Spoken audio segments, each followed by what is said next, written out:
Hi, welcome back to Overexerted, a Disney Lorcana podcast. I'm your host, Benny, and in this episode, we're going to talk about what we saw in the Lorecast this week, our draft picks for cards that we think are getting reprinted, and Heath's throaty swallow. Yes! Oh!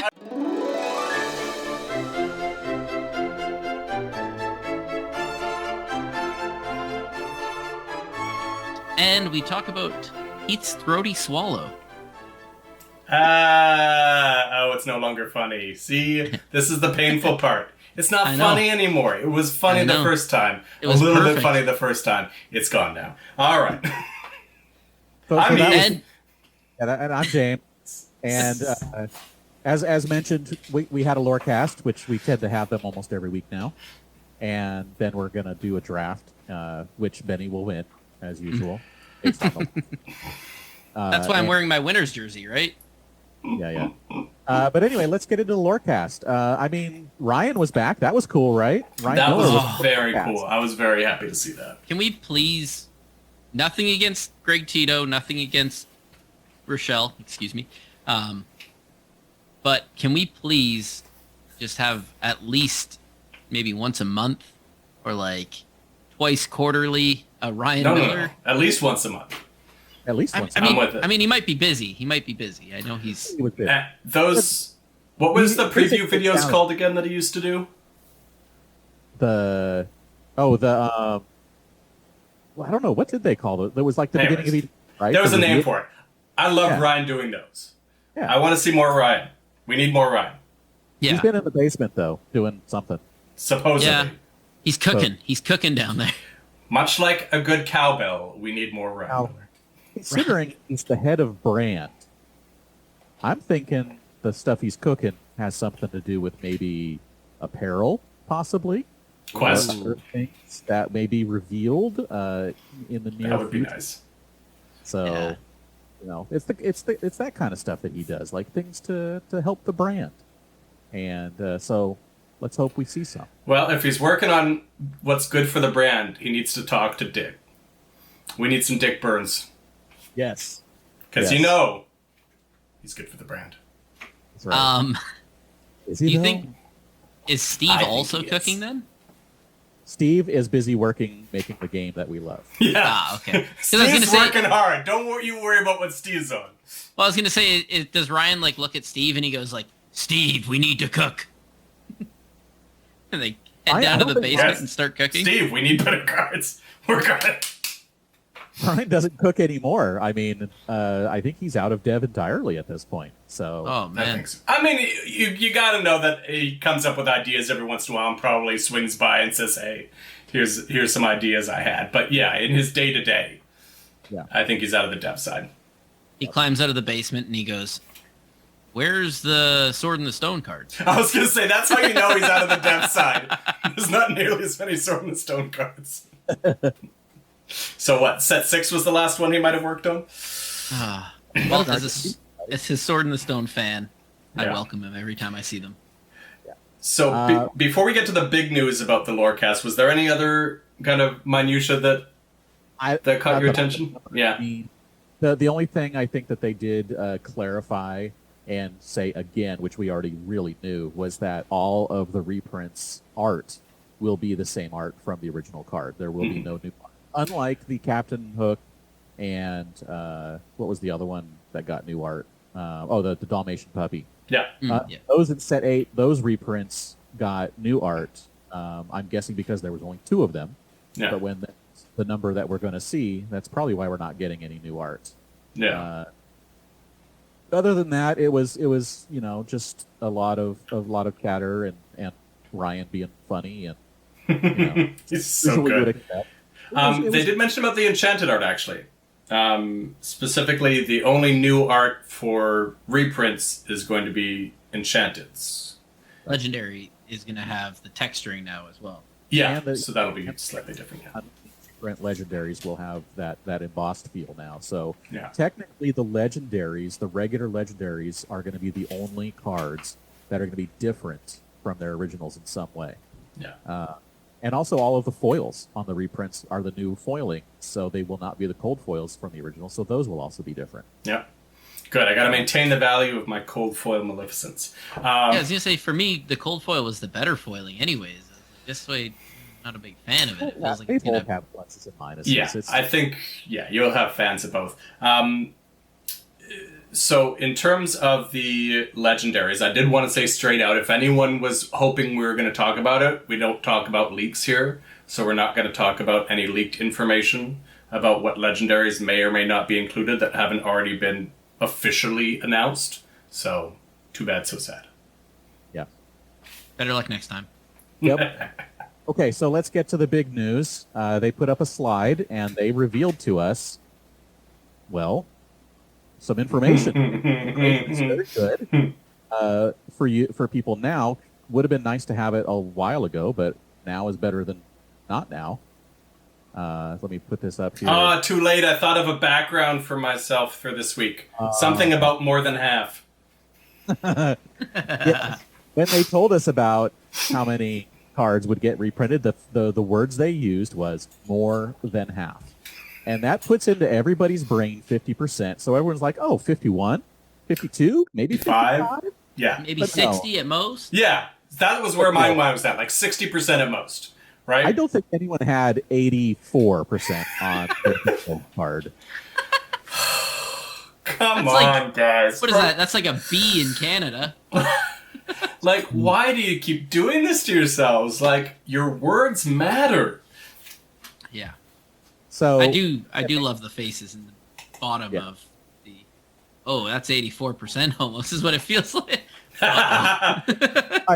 Ryan and Greg's faces as when I screenshot this were like, what? I feel like a tagline about the moment that Greg and Ryan look at chat's response to this. Yeah. So for those listening and haven't seen the news, we are getting 33 mechanically new cards in Fabled. And that means 171 cards are returning from sets 1 through 4. And so the breakdown is going to be of the new cards. There will be 6 legendary. We're assuming 1 per ink. 6 super rare, and again, 1 per ink assumed. We are getting 11 rare, 6 common, and only 6 uncommon, and 4 commons. Only 4 new cards are common. You know how hard it's going to be able to get a play set of those 4 cards now? Right? So the 171 returning cards, we are, of course, getting 6 legendary to make the usual 12 in a set. We're getting 12 super rares, 37 rares, 48 uncommons, and 68 commons. That is a lot of cards in the uncommon and common range. That's a lot. This is way more than I ever thought. Yeah. And then 6 of the enchanteds are returning cards. Yes. So 6 out of the 12 enchanteds will be of returning cards, but will be new art. And we've already seen one with the Honey Wizard enchanted. Mm-hmm. And 11 of the 18 epics will be returning cards, and those are the ones that range between legendary and enchanted, and will be they look pretty good. They're going to be foil. They basically look like the first set enchanteds, basically. I think that's a good equivalent. So there will be 2 iconics, which we have already known about. We've already seen 50% of them. Yep. And 12 enchanteds and 7 epics in the new cards. So of the new cards, that means 21 of the 33 new cards will have an alternate art card in the set. Yeah. So 2/3. So that's a lot. Ravensburger, when you've revealed one of your 2 iconics, that's what half means. But they said more than half. They did. This is technically more than half. 100% correct. Then my point for that is, why not just say more than 3/4? Or just a significant portion of the set. Most of the set. The majority of the set. So many words that you could have chosen other than more than half. And there is no chance in the cold, cold depths of heck Hey, look at me, I'm censoring myself. That they hadn't got the entire set mapped out by the time they used the words more than half. So it's not like they're like, whoa, we don't know exactly how many cards are going to be reprinted, so we'll figure that out, right? Oh my gosh. And if you wanted to apply, I guess, the worst case scenario to the reasoning for that is they did not want to let people know before orders were due that it was going to be a mostly reprint set. Right? Benny, what did you do as soon as we found this out on Thursday? I messaged my store and said, can I cancel my case, please?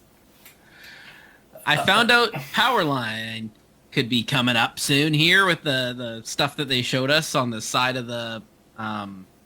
Yeah, they had the art showing that a Goofy movie's coming. So I As know soon as you're I found out excited about that. So you're balancing your love of, oh, how much Goofy movie is in here to, well, at as soon as most, I said, it's 33. Hey guys, Goofy movie's coming out, and here's one of the artwork things. Yeah. When they showed us that, everyone was like, whoa! I immediately messaged my store, give me a case. I want a case. And then he's like, I don't know if I'm going to be able to give you a case. And then now he's like, I have to have my pre-orders in before blah, blah, blah date. I can't remember what it was. And it feels kind of bad to turn around 2 weeks to a month later of finding out when his date was and being like, so how much did you get? Because, hey, Mikey. Cancel? Yeah. Yeah. And you're definitely not Mikey. alone in that.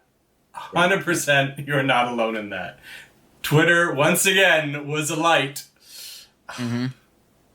Yeah. So obviously what they're wanting is for new players to have a way to have as many cards as possible that they've been seeing. If they see them being played, they're like, how do I get that card? It's like, well, you got to go find product that's not available anymore. Yeah. Or buy it on the secondary market. And now they're like, well, no, you can go buy Fabled because it's got all the cards in it that you're seeing being played. Yeah. So that's obviously the reason. But it is a feel bad. My tough part about that, though, is somebody said to me, well, I can understand where it is because it's for new players to help bring more new players in. And I'm like, they're having a tough time keeping their existing players right now, let alone bringing in new ones. I don't want to be Mr. Doom and Gloom naysayer, but you see it daily on Facebook of I'm selling all my cards because I'm so angry at what they're doing. It's like, the thing is, if they'd been upfront about it, I don't even necessarily have a problem with the strategy. I don't necessarily have a problem with the direction or the plan for the set, but don't say more than half when it's 85%. Just stop misleading people, whether you intended to or not. Again, words matter. Like we talked about with all the posts after Milwaukee debacle, words matter. Stop being so naive about it. I don't know if you're just man, no one's going to care that we said this. No, you've got to think about what is the perception that there's going to be that an average person is going to expect. If anybody ever hears, around half, more than half, somewhere around there, they're going to anticipate that it's close-ish to half. Yeah. Closer to than 84%. I mean, I work with fractions all the time. You could say more than 5/8. You could say more than 3/4. You could say so many different numbers, but when you say half, I'm like, oh, okay, cool. So half, that means it's going to be less than 60-ish, 60 at most, because otherwise they'd say about 5/8. I don't think they're going to go into that minute. Again, you just don't say that it's anywhere close to half. Almost 3/4. So, Benny, we were talking about before we started recording, what would you have liked to have seen instead? Because we're kind of contrasting on that, and I think, there'll probably be different opinions out there about what they would have preferred to see than this. Actually, I think one of the biggest things for me is I would have liked to know that the art was going to change, because it still would have kept me probably keeping a case and doing my my playset binder. But when I hear that the art's the exact same and all they're doing is throwing a different number on it, I'm like, oh, okay, so don't buy a case and just buy singles? Is what you're telling me now? Like, I don't know. I'm almost wondering, like, what are people working on then? Like, what this whole set? What's being worked on? What is the art team just getting a break so they can work on future sets with a little bit more time, or? That's probably it. They're probably getting a little further ahead on future sets. Yeah. That's all I could think of. I was sitting there watching the Lorecast and was like, for what? The art team to have a vacation or something? Like, we just need you guys to do like 33 cards and then a couple enchanteds, and we'll go from there. Yeah. Since I have never been in a TCG, I really am not sure whether. I mean, obviously, that many is from I'm sad that they're not going to have that much new art, because obviously the art's a big deal. One side of me is happy because that means I have to buy less. Less money on this one set, because I only need one of 171 cards, since I already have all of them.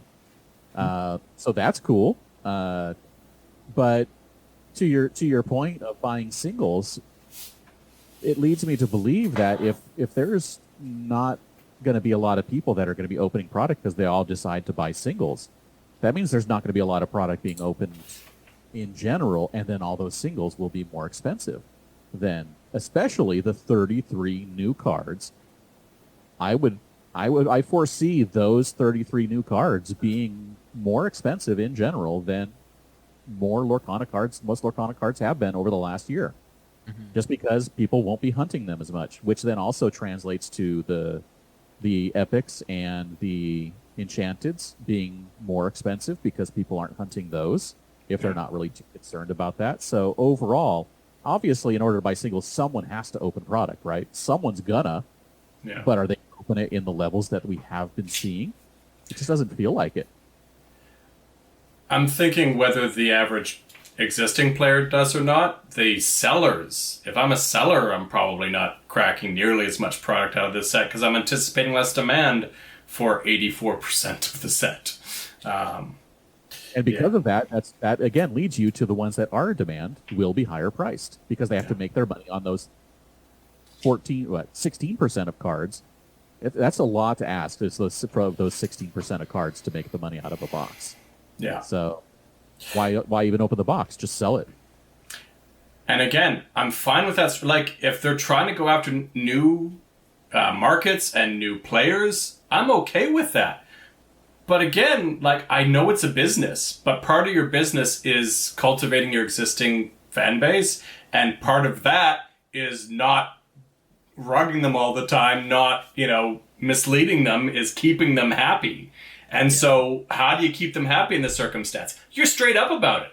Hey guys, so, when they announced the reprints in the first place, it should have been, just so you know, the majority of this set is reprints because we're creating the set for predominantly new players. You're still going to have a bunch of new enchanteds and a few new cards for those that, really value those, and we want you to be excited about opening the packs, but we want you to know that this set is designed for new players to be able to kind of catch up, right? And I'm almost surprised that boxes are going to probably be the same price, though. So this is where I mentioned that we were kind of in a, not necessarily opposing camps, but different point of view about how you would have approached this whole reprint piece. For me, I come from Magic the Gathering, and I think they do it very well. They've kind of waffled on it over the decades in terms of their approach to it. But most of their history, they've had the equivalent of what they referred to as core sets. So every year, they would print a set that was exclusively reprints. I don't know if it was exclusively. I mean, maybe there was 5% that weren't. But almost exclusively or exclusively reprints. And they weren't... they were almost separate from the regular sets. So they used to have 3 sets every year. And so those 3 sets were every 4 months. But at some point in the season, they would have this reprint set, this core set. So the active players weren't really buying the core set.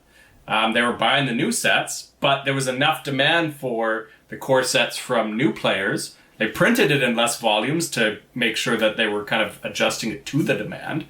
But you can do both. So I just don't understand why you would go 84% of the way and thus make it so conflicting for existing players to be like, do I want to buy this? How bad am I going to feel opening this box, opening this case, and having 84% of it cards that I already own 10 of? Or is it, worth it for the epics and the iconics and the enchanteds, right? Why not just have a new set and then have a reprint set that's printed in lower quantities specifically and at a lower price point maybe, specifically for new players, right? Yep. Which maybe that's what they're going to switch to next year. Who knows at this point, if they make any adjustments going forward after they see the results of this particular set. So I think you kind of, like you said, go from the sales and see what happens from there. So the other thing that I've heard as a complaint is 171 cards. That means that's how many useless cards are we going to have, because you're reprinting 171. It's like, well, let's hope that they're not reprinting useless cards. I mean, obviously some of them are, but look at the Honey past Wizard. sets. Yeah, Honey Wizard. But look at the past sets of 204 cards. How many do we take out of that set and use in our decks for that season? 20, 30, 40, maybe? Yeah. So there's useless cards in every set. I mean, it's probably on average around 33 cards. But all 33 new cards are not going to be bangers, I would expect. They can't do that because they have to reprint some really good cards from set 1 through 4. Yeah. I don't even know if it's that many. I'd say it's probably like, 1 to 2 cards per deck. There's, 6 competitive decks out there. It's probably like 15 cards that come out of each set. I don't think that's a big deal. About 50% of 33 then. About 50%. About half. It's amazing how math works. A little less than half. Yeah, actually. a little less than half. Yeah. Yeah. A little less than half, so like 15%. Yeah. Okay. All right. Okay. Now that the pitchforks and torches are a little snuffed and put away. Let's have a little fun here. Okay? Yeah, I like fun. So We need some of that. we drafted one of each rarity in each color, and we drafted these. Actually, we did it on Monday of this last week because we knew that we were going to be getting some information soon, and we didn't want anything coming over the next week to maybe spoil our choices. And if there was anything that would happen, whatever, we just wanted to get it out of the way as fast as possible. Yep. So we did this before those things you mentioned, the leaks. We didn't have the leaks involved, except for one that had been an older leak that we had heard about. So and we weren't even sure about it, but we factored it in just in case. Right. So we actually only drafted 4 legendaries each, and then the rest did one of each color for each of us. And we did it in order. We did the snake thing where we picked it in order and all that. So we're going to go through, and we're going to just go through our picks real quick, and maybe a comment here or there about why we picked it. But for the most part, we're just going to go through the picks, and then later on, sometime in a month or two, whenever we know everything, we're going to go through and see who won. See how I lost again. See how much I won by. See how I was like trailing and tied with Benny for like 3/4 of it, and then something happens and someone yanks the card right out of my hand, basically. Yeah, and see how both my picks end up in the finals. And ironically, much like the Worlds draft that we did, I'm falling behind early. So we're going to end up with one of each color and each rarity. And much like before, I encourage you all to play along at home. So the order we determined that we were picking is I'm going to be picking first, sadly. Then Benny is picking second, and James is picking third. So I encourage you again, play along with Benny. He won last time, so if you drafted differently than him, shame on you. But play along with Benny and figure out what you would pick in those spaces. So specifically, any cards that have been officially revealed so far were off the table. So specifically, Maleficent Monstrous Dragon in Ruby was off the table. And then we had heard a potential rumor about an Amethyst Legendary we won't name, so we decided not to pick an Amethyst Legendary. The rest, we were going to pick one of each, but there's a few that we won't have picked because they were already revealed. All right, here we go. I'm going to do it.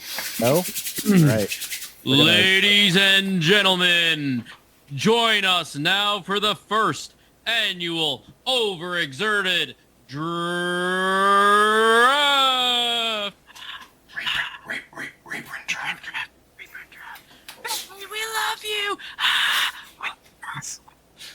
It sounded like you said giraffe. Yeah, it's a draft. We're drafting animals, right? Not snakes. Who's our favorite animals? Okay. All right. So I had to lead things off. We're starting in legendaries. We got 4 to pick from.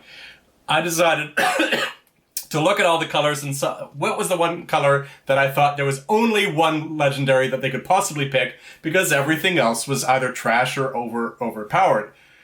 I thought it was Ursula, Deceiver of All, so we'll see, but I don't think Diablo's coming back and everything else looks like trash. I was upset you picked this because that was the one I was going to pick. Yeah. All right. Then we have Betty. I picked a fan favorite. I don't think anybody has any hate in their heart for this beautiful princess with beautiful flowing hair that heals you and helps you draw some cards. Yeah. But I guess we'll wait and see. And I picked Hades in Sapphire because I thought this is, of the first chapter cards, this is like the powerful one, still getting played in good numbers, especially in Blurple decks. And I thought that it was the fairest, best card that there was a choice, so that made it my first pick. Yeah. All right. And then I had another pick, since we're doing the snake here, and I picked Robin Hood in Steel. Now, you could have gone with the Beast, but I'm like, you know what? Robin Hood, again, seems to be the most fair. Not underpowered, not overpowered, just a really good card for the Legendary. So that's the one I picked. Yeah. And I think that's it. That's the strategy I wanted to go with. I think Ursula's overpowered, but again, everything else felt either too much overpowered like Diablo or everything else was garbage. Right. I like those picks. They were both my next 2 picks. I am also jealous because I like Robin Hood very much. Hey, you had a chance at Sapphire Robin Hood and you passed it by. Spoiler alert. Well, for my next pick, I decided to go with Sad Boy Beast. And the whole reason behind this was I saw James pick Steel, and I thought, wait, panic mode. How many good Steels are there? I know. I'll follow 2. it up with another great Steel pick of the beautiful Sad Boy Tragic Hero Beast. And you know what? There's always a chance. You never know. He stole Steel. Left Heath with nothing. So Yeah. What? I'm like, well, I guess my last pick's going to be Steel because there's nothing good left. All right. So I went, again, I'm looking at what colors is there literally only one card left. I think I wanted Hades. I'm like, all right, there's literally only one other Sapphire Legendary that I think isn't either too overpowered like Dime or just not playable at all. So I went with Belle. Dime too OP. Dime can't come back. And then my next pick, I'm like, okay, well, I know I'm picking Steel last, so I'm going to go with Amber next. There was 3 Amber legendaries that I thought could be. I thought could be Mufasa, I thought could be Kida, and I thought could be Stitch. I do not think Rapunzel could be reprinted. It is too strong. And so I thought, okay, of those 3, which feels the most like a pick they would want to print? So I'm like, I don't necessarily have an interest in Mufasa coming back, but I feel like it's one they might want. Fair. And then seeing that Heath took Belle, I said, well, let's go with another great Belle. Because I had Sapphire and Emerald left. So I thought... Forgotten played. So I thought, I loved this card when it came out, because I also called this card ages before it came out. And I thought, do I want to pick the bird? Do I want to go with the clear choice? And Heath said to me in the Discord that we had where we were drafting this, he said, oh, here comes the bird. And then I said, nope, Belle. So Heath kind of possibly persuaded me to go bird. Frightfully so. They reprinted is- Diablo. They'd be It's crazy. like picking this one or the bird, you're going to lose. There's no way they're reprinting Belle. Hey, I mean, if they reprint her, maybe she's good now. Maybe. But no, she's Yeah. not. All right, so I went with my own Emerald, and I picked Hades. And my actual decision making on this was what's left. And oh wait, he got a playmat this set, so maybe. Good thought process. I didn't know that was the decision making. That's good. And I'm like, and also I used it in my giant Mickey deck. So I'm like, I like this card, so I want to keep it. But we'll see. And then my Amber, again, you Great picked the pick. one I wanted with the Rapunzel. So I'm like, and the Mufasa was like, well, there it goes. So I picked the Kita, which has seen some play and is a good card. Yeah. It is not overpowered. It's not bad. It fits in its deck that it's in very well. So I figured, yeah, let's try it. I And like then your being picks more than mine so far. I'm just going to put that. And then being left with nothing but Sapphire, I just decided Alice. One no one ever made work. Yeah. I feel like between Emerald Hades, Alice here, and my pick, which is Steel Mickey, we all went with, there's nothing good left. Let's just at least go with something interesting. So I went with the singer, or the trumpeter, whatever it is, Mickey. Trumpeter So I'm Mickey. like, at least he's interesting. All right, so that ends our legendary picks. Again, I like James's way more than mine here. I feel like, Benny, you went for power with your first two. And ridiculousness with the second two. There you go. All right, so now we're into the super rares, and we will be picking now one from each color going forward. So where are we at here? I went with, again, I looked at all the colors. I'm like, where is there ones where I see the least number of good options? And so I circled around Sapphire. I'm like, I don't see many good options in Sapphire. I'll be honest, I didn't see many good options in many colors. But I went with Cogsworth, with Grandpa Cogs in Sapphire. It's interesting because some of the most powerful cards in the game are super rares. Yeah. But there's also not very many good super rares. Correct. So the quantity is few, but also they're so strong that I'm like, I don't know if I would expect them to be reprinted. All right, what's your first pick, Benny? Well, I mean, I had to go with fan favorite. More power. Ariel, because, I mean, who has a problem with this Ariel? Absolutely nobody. Everybody loves this Ariel. I do. Also, me being a early days Steel Song player, I was like, oh, I loved this card. Please bring it back. Get me back into the Steel Songs. So, this card, I created an entire video about this card when first chapter first came out as the reason that rotation would need to happen someday.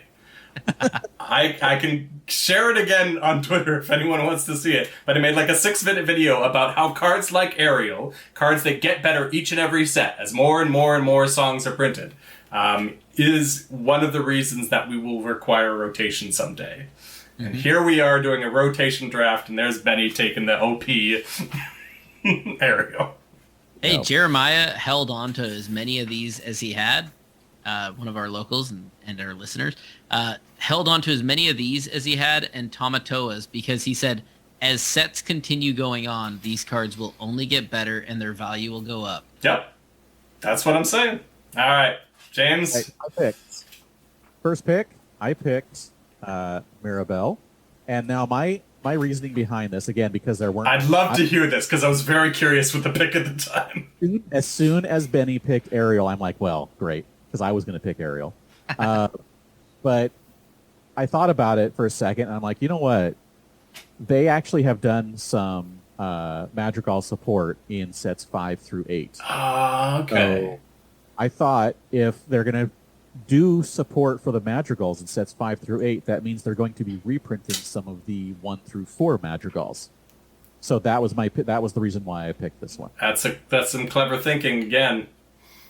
And then I also picked the Sonic Warrior Ariel because I had to pick an Ariel.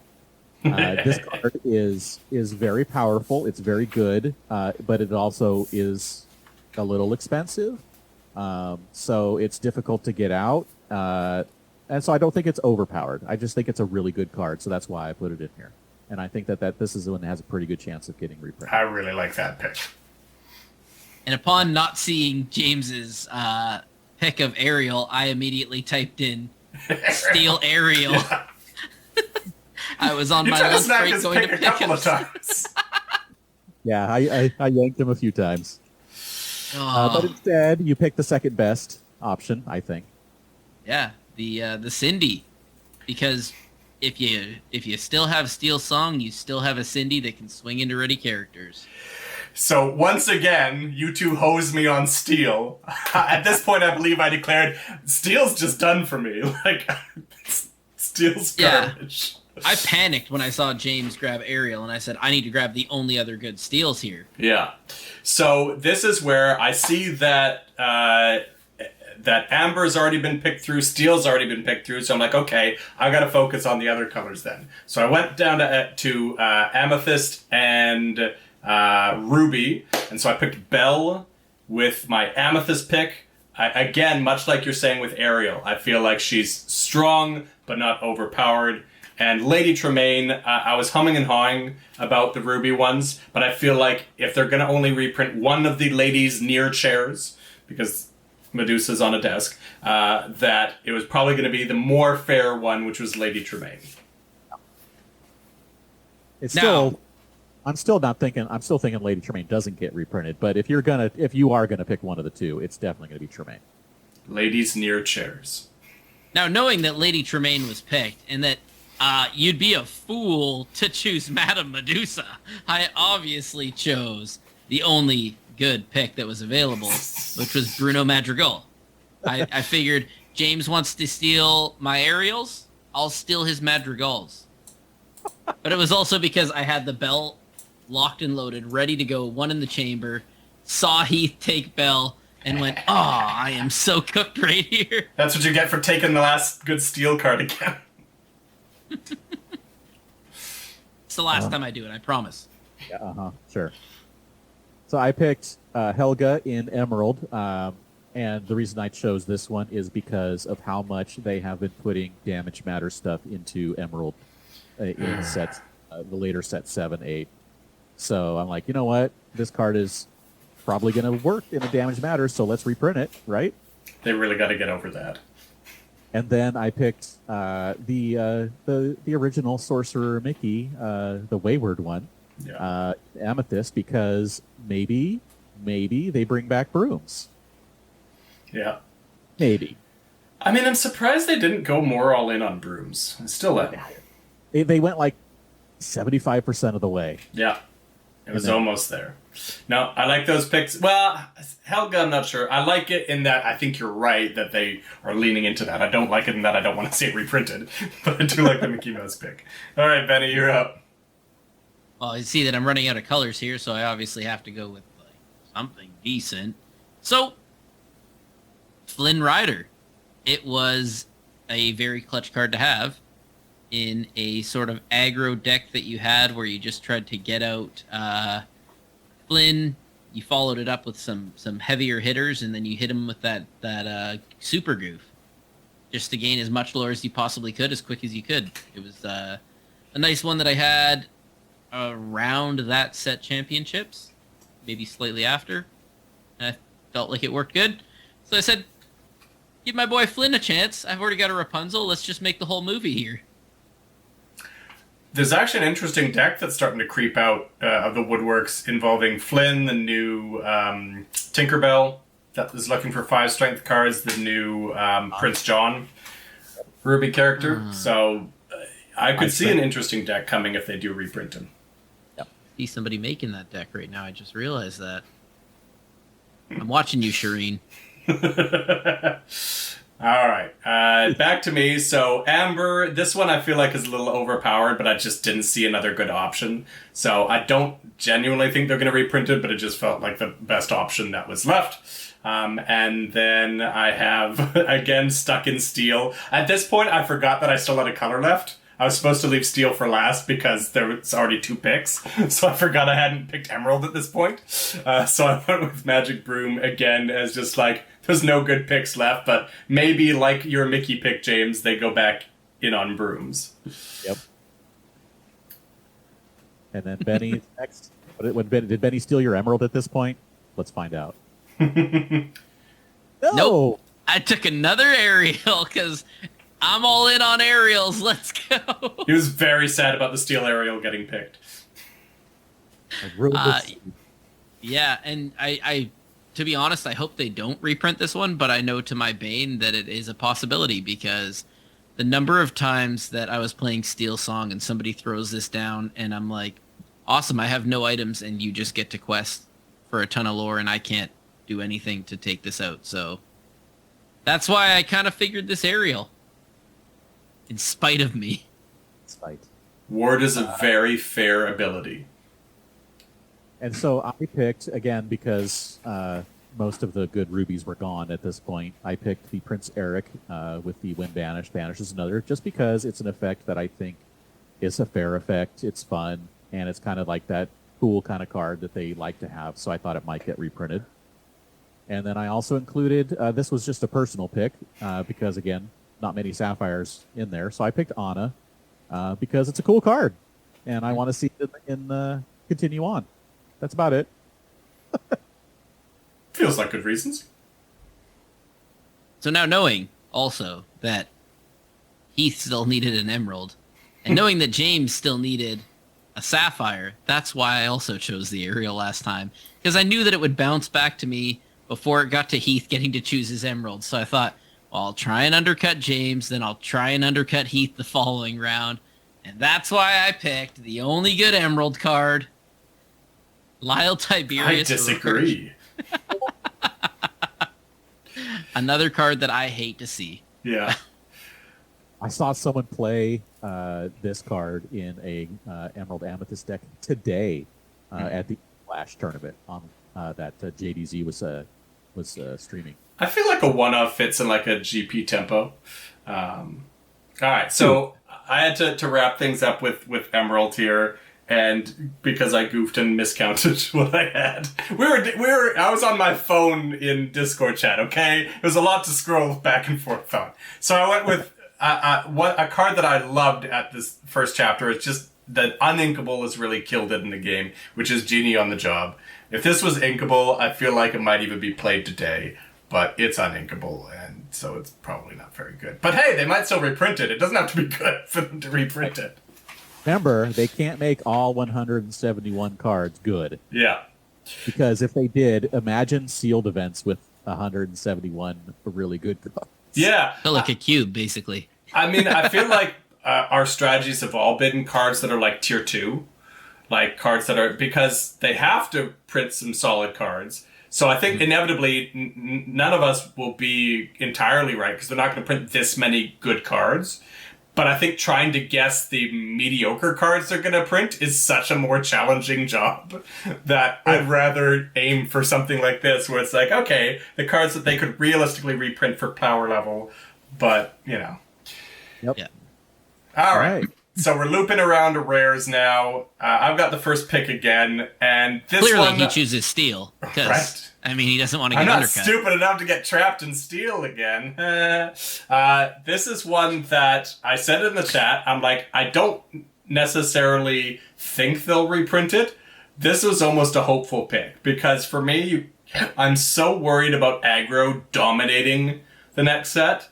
And I'm like, you've got to give me a release valve for aggro. You've got to have a blanket one. And I think, James, you brought up a good point after I made the pick. Thanks. That they might print a mechanically same card but not make it a song, which I think is, you know, a fair thing to say. I don't think the song really made it super powerful. And if anything, I think more often than not, the song was a detriment because Ursula got it. Yeah. I think they need a Be Prepared. They need a board wipe, but I don't know. I don't think they're going to reprint it. Now, seeing Heath take, you know, one of my favorite songs to sing for the longest time in League, I obviously had to choose something. So I thought, hey, he chose a Ruby, I'm choosing a Ruby. Let's go with Maui. Nobody ever had a problem with Maui, ever in his entire existence that he's been around in these last 8 sets. Where it was a shock it was a shock in, what was it, set 6 or 7, when someone finally played less than 4 Mauis. Less than 4 Mauis. Yeah. So yes, this card is overpowered. It is one of the best cards in Lorcana. Yeah. And, I think you went too powerful again, Benny. You went too strong. If this gets reprinted, that will be crazy. It will be like, this will be probably one of the most powerful cards continuing in Lorcana if it gets reprinted. It is just way overpowered. Anyway, Agreed. I picked Along Came Zeus because I thought that of the damage songs, that this one was the most fair because it is uninkable and it doesn't have any other benefits except damage. And it costs more than 3, which is that level where you got to have some cards out more than turn 1 in order to be able to sing them on turn 2. Yeah. So I thought this was the most fair, and that's why I picked it. This is where I finally lost respect for your strategy in the next pick there, James.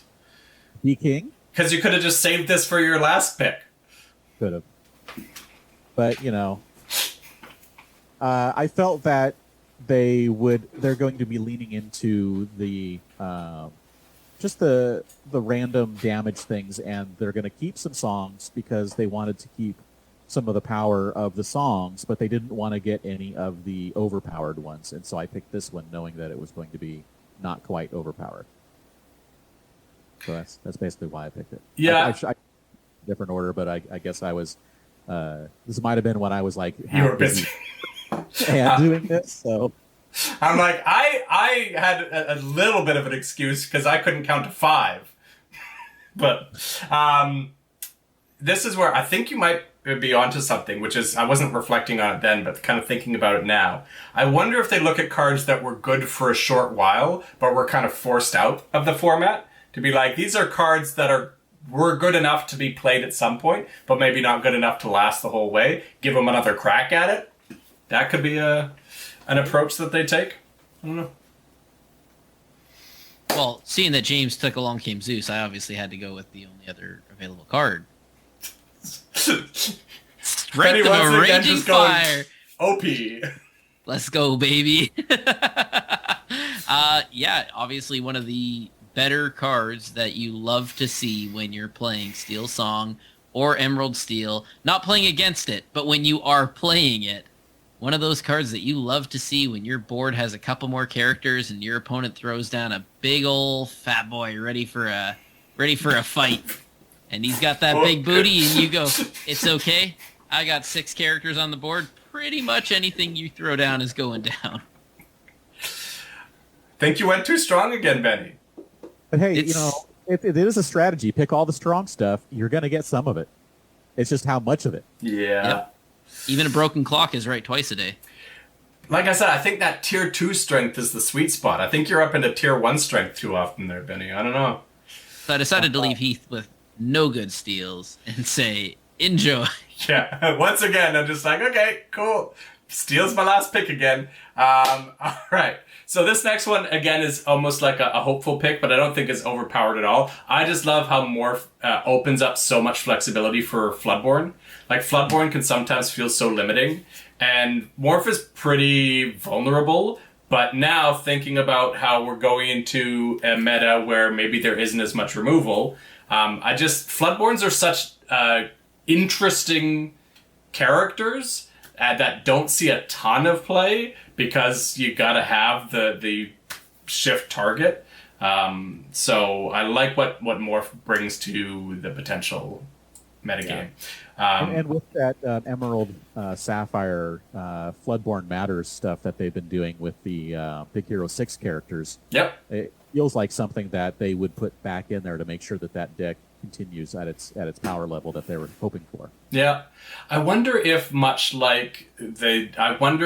fact that that Baymax can shift on anything as a reverse morph, they do something with Baymax instead of morph, but I don't see why. Like, morph isn't like very egregious, I don't think. Anyways, next pick, I'm just looking at, okay, I think that there needs to be one more ramp element still. I think they'll probably just print a new one so I don't necessarily think that they need to. But again, looking at Sapphire, nothing really stood out to me as being exceptional. So like Fishbone Quill felt like one that's been, again, not hovering on relevancy. So it felt fair enough that I figured we'd throw it back in there. And then, I have a strategy of I see Heath picks red, a ruby card. James picks a steel card and a ruby card, and I go, well, I already have a ruby card, so I'm going to pick a steel card. I decided to completely pick the only viable choice and pick an amber card and just not follow what they were doing. But yeah, I went with the Lilo because she was good early and kind of tapered off after a while. Yeah, people still use her in aggro decks, but it kind of became an easy removal with how much removal we started getting. Yep. So. Seems like a solid choice. We'll see. I mean, the movie just came out recently, so I thought, well, they gotta throw some Lilo and Stitch in there again. We already know there's rock stars, so. So, my pick is, again, one, they're doing a playmat coming up, so maybe. And then also, I'm like, what is one of the Emerald songs that costs 3 that is a good song, but not an overpowered song? And so this is one that I had an idea maybe was in that sweet spot of, does get played sometimes, but is not in every deck. Mm-hmm. And then I also picked, following my Madrigal strategy, I picked Alma because she is the Madrigal who looks for other Madrigals, and that therefore is very good Madrigal support for that type going forward. And that's why I picked both of these. So you've just summarized your two main strategies of this is the playmat strategy and the support in sets 5 through 8 strategy. Basically, yeah. I like the playmat strategy. That's tight. That's one of my favorite strategies. Is just James telling us that there's a playmat and us going, oh yeah. James is thinking at a higher level than we are. James is, there's a playmat coming out for this, and Heath and Ben are, I like this card. This card was good. Discard good. Discard play good. All right, so I've got 3 colors left, so I don't remember exactly what order I picked them in, so why don't you show me so I can show him what he picked. Yeah, so Emerald, obviously, seeing that James picked Bibbidi Bobbidi Boo, I obviously got a little scared that Morph was already gone, Bibbidi Bobbidi Boo was gone, so I said, I'm going to pick the one card that I remember Heath and James saying, there is no way that gets a reprint, and I went with Muses. Because, you know what? When somebody tells me there's no way, I gotta do it. Nobody puts Benny in a corner. You didn't pick Diablo, though. Just saying. No, I couldn't. It's because you assumed I was going to pick Diablo. I had to change it. Oh, is that how it is? Yeah. You're putting them in the corner. All right. So, once again, Heath, after, completely... being rude to James about not counting, picked a card that he didn't need from a color he didn't need to yet, which is Amber. Though I'm pretty sure, I think I only had one color left that wasn't picked over yet. But Bare Necessities strikes me as the type of card we need, right? We need to keep card types in check. And it's never felt completely overpowered. It's, it's unfortunate when your card gets sniped, but it's never felt like, oh, that was unfair that this card exists. In fact, I'd like a character version of this. It would probably have to cost 3 because characters are more prevalent, so you're going to hit much more often. But I think keeping certain card types in check is an important thing to have, so you don't have something too overpowered run away with things. We do have a character version. It's the Ursula Vanessa shift, the 2/4 2 lore. I thought no. I mean a card that gets rid of characters. So a character version, as in you search the player's hand and make them discard a character. Okay. Yeah. I thought you meant another one of these. No, fair enough. Yeah, no, I meant one that searches and removes characters. I think we need one of that. That would have saved us a lot of aggravation with Diablos and the like. All right. So Amethyst, ironically, none of us have picked Amethyst yet. That's how bad Amethyst is at the rare level, apparently. Because, again, there's like Rabbit and Fox that you're not picking in 1,000 years, unless you're Benny. And there's a whole bunch of chaff. So I went with, again, a card that I felt like feels like it's useful, but not overpowered, and that is Rafiki. Speaking of overpowered, Benny, what was your pick? So I picked Amethyst, following Heath's final example, and I picked the only good Amethyst card out there. Yeah. Have you watched the Forbidden Mountains latest video about cards that will definitely not get reprinted? You've picked a lot of them. Anyways, James, what'd you pick? Just skipping right by it. For those listening, he picked the Fox. I'm pretty sure Fox was on there, Maui was on there, Rapunzel was on there. Like, just...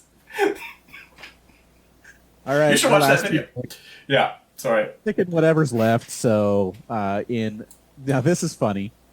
I'm like, what random Sapphire card can I pick that just feels like a card that they want to reprint? So I picked Brilliant Gyro Sensor because it's a Lorcana card, right? Yeah. So I'm like, oh, okay, so Lorcana lore needs to continue, so let's reprint one of our own cards. Yeah. And then for Amethyst, I picked the Lamp because I feel like Genies and Jafars will continue on ad infinitum, and we'll always have them, and therefore this card will always be useful, but not overpowered. We just had Reign of Jafar, so it makes sense. Yeah. Yeah. It lasts at least 4 more sets. No, I really like that pick. In fact, I like it better than the Rafiki pick. I hadn't thought about that. And of course, here's again James thinking at a higher level. I forgot Aurelian Gyrosphere was a Lorcana Lorth one. Again, really well thought out pick. I mean, you like it more than Rafiki, but do you like it more than the Fox? I like it considerably more than the Fox. That it's not getting touched with a 10-foot pole. Benny just wants us to have the current meta again. Like, let's just keep all the best cards from the current meta. I kept out Tamatoa. Okay. There you go. Yeah, so then being left with Sapphire, I chose the Uriel Sapphire. Crazy. She's been wanting a combo deck since they printed her, you know? I couldn't help it, you know? James took my Ariel, I was still sour about it. And I just thought, going through these Sapphire cards, one of the first ones I came across, I said, that's the one. I don't know why, but that's the one. Because it's named Ariel. That's why. That's the only reason why. That's actually a great point. All right. I just want to be where the people are, okay? So I finally remembered to leave Steel till last. And once again, my Steel Legendary through Rare is as bad as you can get.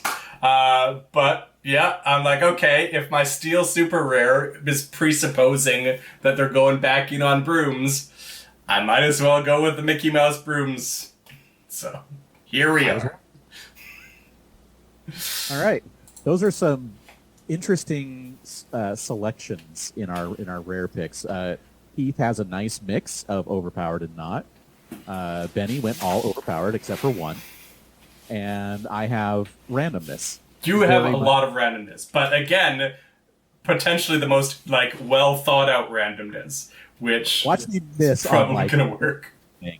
They'll pick the one next to the card that I was thinking of, like my second choice on everything. Well, I can use this as an example because it is a Disney property now. It's Always Sunny in Philadelphia. James is the guy. Charlie sitting there with his big the threads, yeah. This is what's happening, and we're all sitting there like, what is he picking this for?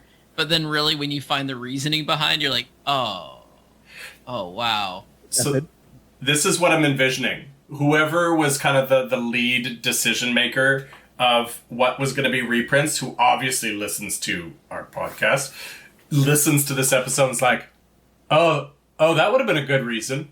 Yeah, I didn't pick that one, but you make a good point. I should have thought of that. I didn't pick that one. I picked Fox. Oh my gosh, did they reprint Fox?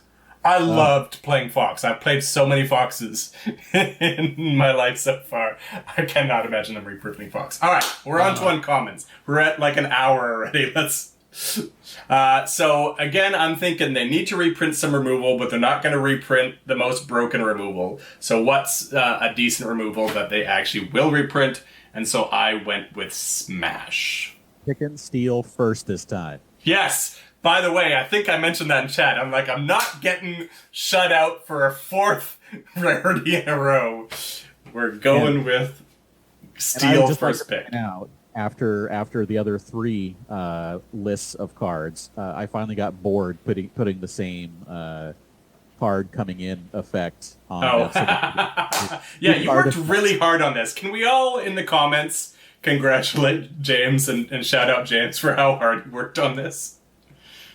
So after I saw Smash, I thought SM. Smash. I want. Penny once again just going hard on the OP cards. Let's go, Emerald Steel. We're sticking around, baby. I can feel it.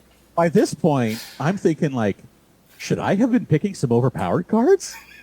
The answer is no.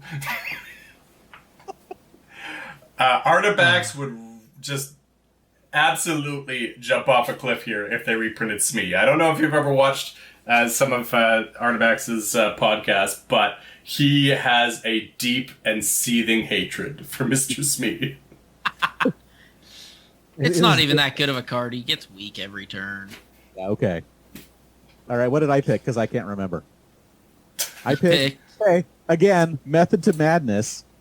If you're gonna have some random reprints, and again, this was before we had that list of how many we're getting, and we're getting 48 uncommons in returning cards. But I thought, what they've done this as a promo in Japan and China. They got the signature card. The signature card. So I'm like, there's no way they don't reprint this card because it is the Welcome to Lorcana card. So I said, this is obviously going to get reprinted. Benny, we're in the wrong league. We're in a different league than this guy. A league of their own. Right? And then my second pick, I thought, okay, no way Maui gets reprinted. No way. So what is the Maui replacement? And so I said, well, the card that actually did get used a few times in the set it came out, this Hercules that costs, is it one more? No, it's the same cost. Same cost, but uninkable. Yeah. And it has different stats. It's easier to get rid of, even though it is more powerful with the 7 strength. And it has the Reckless and the Rush. Yeah. So I'm like, let's just keep this going because, hey, it's less much more likely to get reprinted. Yeah. In that there's a possibility it will get reprinted, and Maui there's no possibility. All right. Well, seeing James pick a Ruby, I thought, okay, I need to be very calculated. Can't screw Heath on Steel. I gotta screw Heath on Ruby. So, of course, I went with the Ruby Mini Surfer, a card that wasn't very overpowered. Nobody ever used it in any decks. Definitely not any Amethyst and Ruby decks. And, this one, I'll give you, is not overpowered anymore. They've reprinted this functionally in Amethyst. Mm-hmm. Yeah. That's the only reason I don't think it'll be reprinted. That's why it leads me to believe it won't get reprinted as well. Also. Yeah, because we got the Tinkerbell. I'm looking forward to Amethyst Steel Shift Tinkerbell in the new meta. But I also ran out of Ruby cards that were decent. It's true, which is why you'll see my pick a little later. So again, I'm trying to focus on, okay, what are the colors that haven't been picked yet? So I went with Emerald and Sapphire. Looking at the Emerald, I thought, again, we're going to be low on removal. What's a card that's quasi-removal, good but not great? And so Cloud Kicker came to mind as one there. They did make a promo of it, so kind of I thought there's a good chance that that might factor into them not reprinting it because they made a promo, but just looking at the rest of Emerald, nothing else really stood out to me. And then Sapphire, I think this one might be creeping up into that overpower territory, but I thought, you know what, this one, yeah, is quite strong, but I think the fact that there's going to be stuff that's around it that won't be reprinted that I thought that there's a chance that this one might go through. But this one might have been a mistake. This one might be a little too strong. But Heath, it had a playmat. It had a playmat strategy! Yeah! Oh, by the way, it was how far I'll go for everyone that's listening and not watching. Now, I don't remember the exact moment where I just started giving up and rushing, but this might have been it. Amethyst Ursula. This is getting played now, though. It is! It's seen a resurgence! A 1/3 Ursula with 2 Challenger. It's getting a lot of play. Yeah. Is it because they're shifting it in Blurple? I was testing it in green-purple. Just because it's a 3/3 that, on challenging that takes care of stuff. So it's just a good heavy hitter at a 2-drop. Yep. What did I pick? Let's find out. I picked the 2-drop Phoenix Hey Hey in Amethyst because Phoenix I Hey wanted Hey. to pick at least one Hey Hey, and this one seemed to be the most logical choice of it's the awesomest one. So it's the most pretty one, the prettiest. Yep. So we'll go with it. Why not? That's good. And then I picked, because this card, I love this card, the Great Stone Dragon. If they don't reprint this card, then I will probably storm the office at Ravensburger. I will fly up to What? Seattle. I didn't realize you felt so passionate about Great Stone. No, this card, it's hilarious. I just love this card for some reason. I feel like it is so undervalued as late game ramp, where you can keep using your hand but never have to use anything else to keep getting ink. So you just play it somewhere in the middle when you have some ink to use, somewhere in turns 5 through 8.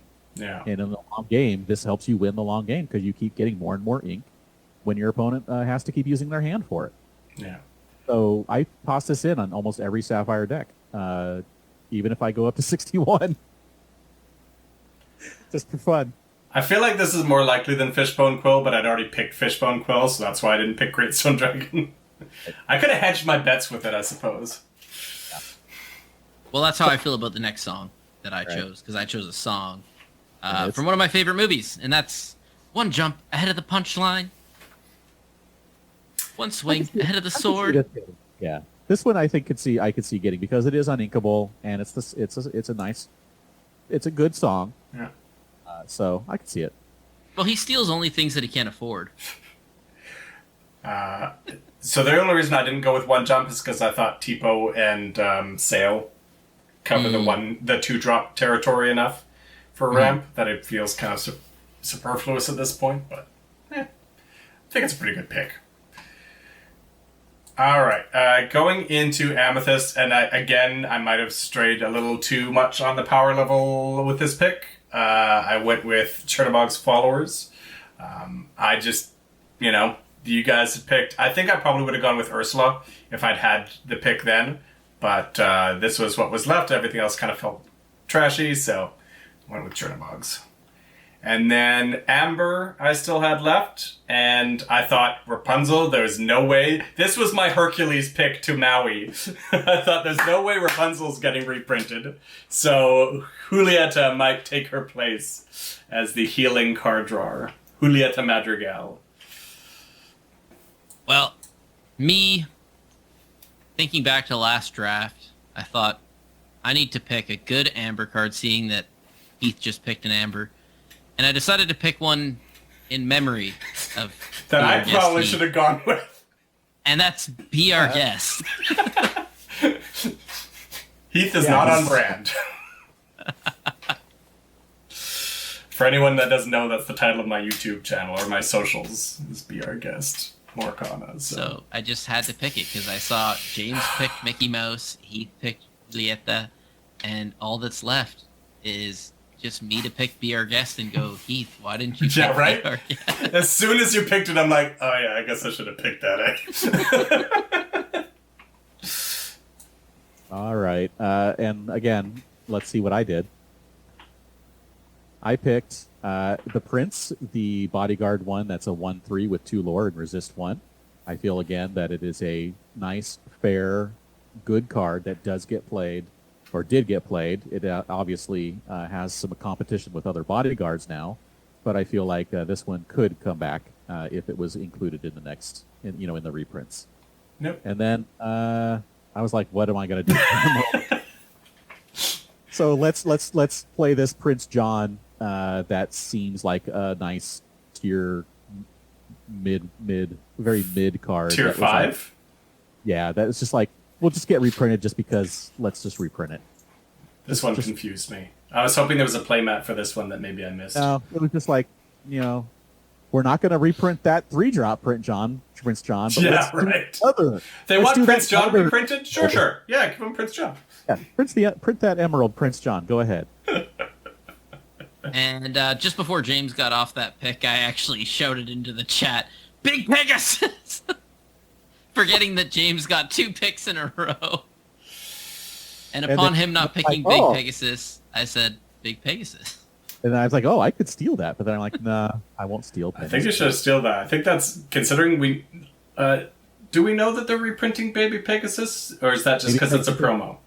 It's actually the handout at Challenges, and they said that it will be reprinted. So they are reprinting it. So I think the fact that they're reprinting the Baby Pegasus makes that a good pick. All right, what was your final dud, Heath? I mean, I don't think it's a dud, but I thought, again, that card that's kind of been in and out of playability. So I looked at Shield of Virtue because I thought, it's a card that they like doing this ability with Ruby. It's a popular ability for them to do. It's seen some, fringe use. It might happen. Yep. I like the Hercules pick.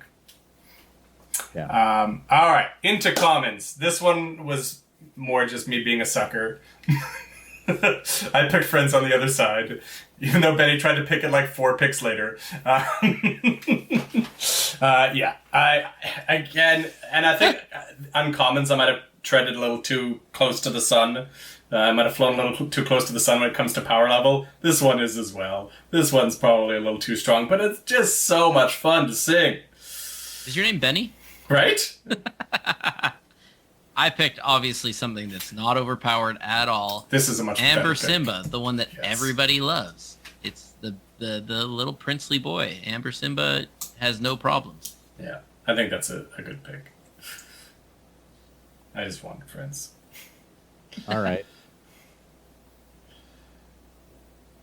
I had to put it on screen. Sorry. That's okay. Distracted. Notice they're coming up from below now. Yeah, you're like a teenager designing his first PowerPoint, just using all the... I was like, oh man, I'm bored of the showing up things. Let's do what can I do? And then I picked... Where's the star? Yeah. I picked Fire the Cannon because that is a powerful card. It's a good card, but also it's uninkable. And I just felt like, you know what? I got to pick something good. It is like definitely very close to a tier 1 card. It's still getting used today. So let's put it in there and see how it goes. James got jealous of all of our overpowered picks. If you're watching this, watch now because the other ones came up from below. But now we're starting at the bottom, so now they have to come in from the top. Nice. Yes. I'm still waiting for the star reveal. No, we're not going to do that. The one that That's a shame. shakes. Yeah. The one that shakes into So- clarity. Here's the decision making on this one. The only piece of art we've seen for Whispers in the Well has a Detective Mickey on it. And I thought they probably are going to reprint this Detective Mickey because I have a feeling that maybe that's a Floodborn version of Detective Mickey. They'll wait and find out, but if it is, they're going to need a Detective Mickey to shift onto. And so therefore, Detective Mickey. Or have they pulled a Captain Hook from set 8 and slotted him in as a reprint in set 10? Yeah, maybe. We'll see. But that was my decision making on that one. There you go. Well, I obviously went with a great Emerald card, which is Emerald Aladdin. Beautiful ward boy. This has been getting used this set. Finally, after 8 sets, it's getting used just in time for it to rotate out. Just to sing stuff. Yeah. But yeah, I figured maybe we'll get a good shift Aladdin or something like that, and they're seeing that he's pretty decent lately. It's too late. Well, they banned Fortisphere, and the game needs some playable one-drop items, and Shield Virtue ain't it.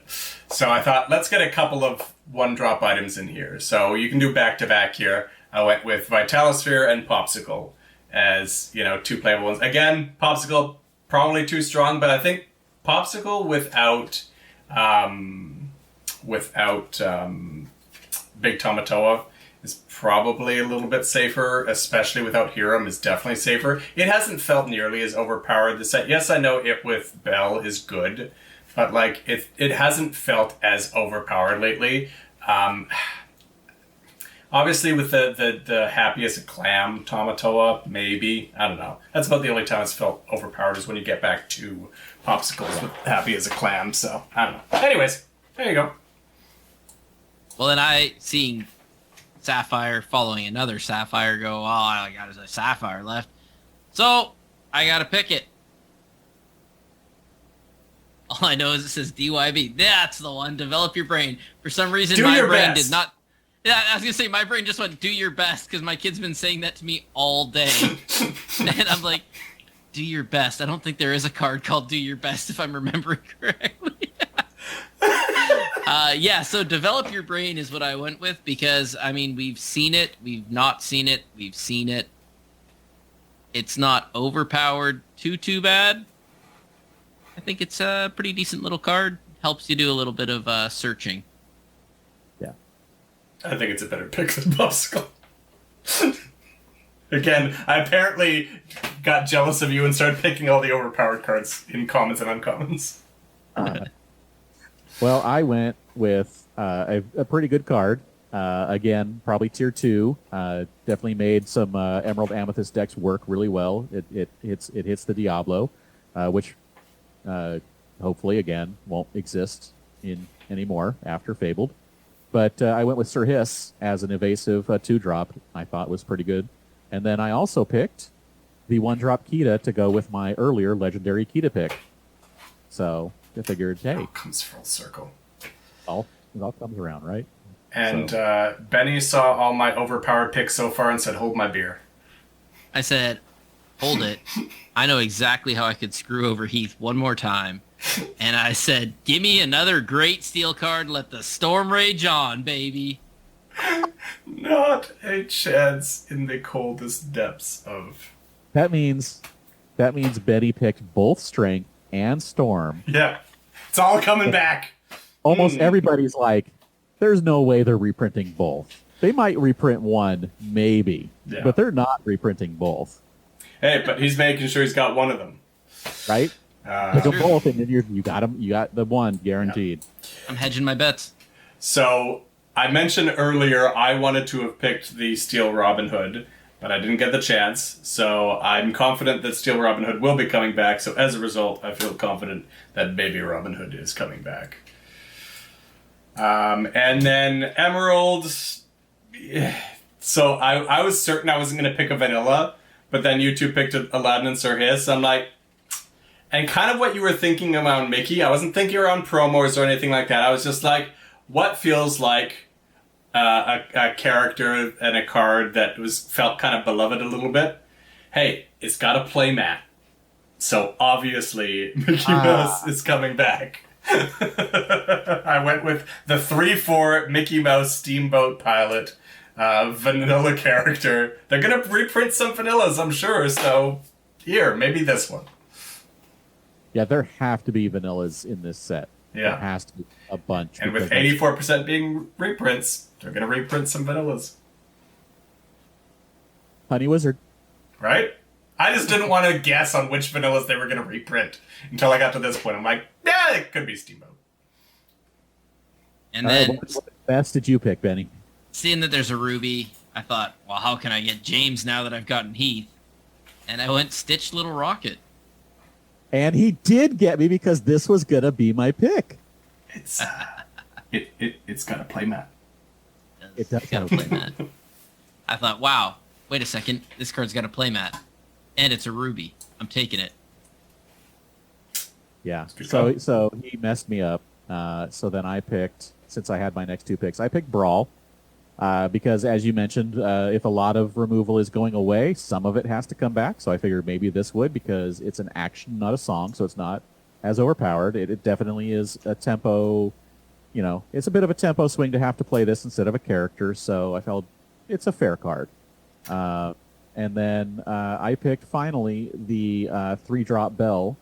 That was like the baby sorcerer bell. And I felt that maybe if we were going to be getting the Sorcerer Bell back, then we needed a shift target in Amethyst, and so I thought, why not? Nothing else stood out to me, so I'm like, yeah, sure. I mean, obviously, the big Accomplished Mystic's coming back, so... Yeah, because you picked it? Yeah. That basically means it's not coming back. Right? And But for my last... It did have a playmat. Amethyst, that Sorcerer Bell does have a playmat. For my last pick, I went purely off of feeling what was left. At D23, I watched the amazing Ken Page, who's no longer with us, get up on stage in a voice acting panel that they had there, and he came up on stage for one last final little segment that they did at the end, and he sang "Poor Unfortunate Souls." Nice backstory. So I decided, you know what, this one hits me, because he actually did a phenomenal job singing it as well. Voice of Oogie Boogie. I mean, I'm sure he can do many great things, but yeah, I decided, you know what, that's the one I'm going with, and I'm going to go with "Poor Unfortunate Souls." It's not ridiculously overpowered. It saw a little bit of play. Nice. Sure, why not? Cool. I went feeling more than... Yeah. That's as good a reason as any. All right. Wrapping things up, the last pick of the draft, I'm going with the same. Okay. Shift lines. We know for a fact that Rockstar Stitch is coming back. So I'm like, yeah, they need Baby Stitch. Let's do it. This is a solid pick. Solid. Hey, I think for the last pick of the draft, I think that's a reasonable pick. Someone should have thought of that a bit earlier, like, wait, Rockstar Stitch is getting printed, and it's shiftable. What? Yeah. Oh, duh. Of course they're doing the small Stitch. Yeah. The only reason it would is if they did a new one. Yeah. And why would they do a new one out of the 33 cards that they're doing that are new? Yeah. There you go. We didn't know at the time, but now that we know, like, of course, it makes sense. Wow, that was lengthy, but I had a blast, guys. I look forward to losing. I also had a blast. All right. And speaking of draft, Benny's ready to rip right into it. Just going right to the back. We got to get through them quick. Ooh, Tinkerbell. There you go. Nice. Hey, to go with your Flynn. Nice. Infernal, and an Ice Spikes. Nice. Good tech right now. If you're playing Blurple, play a 1 of Ice Spikes. I just wanted to see if I could try and hit an enchanted, but I don't Lock that 1 dime down. Oh, Hammy. Yep. That was a good... Big Hammy is such a problem right now, man. Big Seriously. Hammy's a nuisance. No other good commons. We have... This is your pick, though, for Oh, yeah. for draft, right? Yeah, I mean, of what you've shown me so far. But the others were any good. There you go. Cool. I mean, this one's good. It's also an evasive, but Yeah. Anna. Nice. Nice. Vincenzo. Oh, you have more packs? My gosh. You have a problem. I'm doing 2. I'm doing 2 every episode until the next set. That Anna's pretty good. Also for Blurple, some good tech. Yeah, apparently, the deck I don't play is where I get all my cards. There you go. Blurple was the deck I was considering playing for tomorrow, but... That's what I got. I almost forgot Lumiere was in this set. I'll be honest. I saw it again the other day. I'm like, oh, right. I've never cracked Lumiere in any of the drafts I've done. Remember when Lumiere was first announced and everyone said that card is cracked, and then they're like, oh, actually there was an error on that card. Yeah. Doesn't have ward. Sorry, he doesn't have ward. Yeah. Sorry, he's not good, actually. All right. All right, guys. All right. This has been our longest episode in a while. Let's go to bed. Well, thank you for tuning in and joining us to watch me win another draft. All right, Team Benny, let me know in the comments. Team James, let us know in the comments. And Team Heath, it's okay.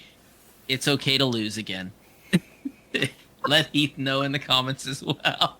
Shame my picks. All right. Bye, everybody. Let's go Team Overpowered.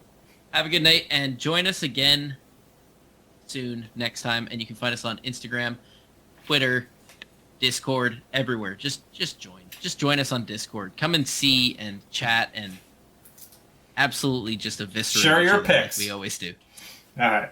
Bye, everybody. Night, everybody.